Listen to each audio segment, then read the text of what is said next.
Këto janë momentet kur të rinjt që aspirojnë të veshin uniformën blu, marrin ushqimin në ambientet e mensës.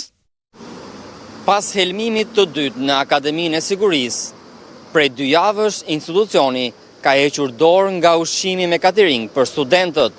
Burime thanë për A2 CNN se tashmë ushqimi përgatitet në mensën e institucionit.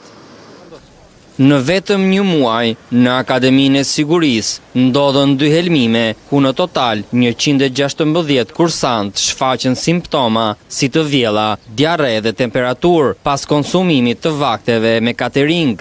Kursantët morën ndihmë mjekësore në spital, ndërsa nisi hetimi për standardet e sigurisë ushqimore në akademi.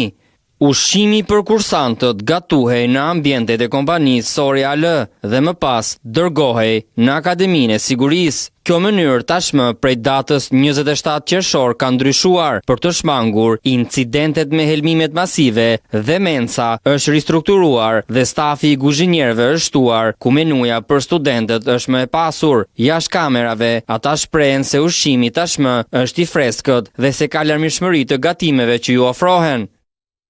Akademia e Sigurisë pritet të futet në një proces të plot ristrukturimi, ku pas zgjidhjes së çështjes së ushqimit për studentët, edhe administratori Milton Nushi ka dhënë dorëheqjen.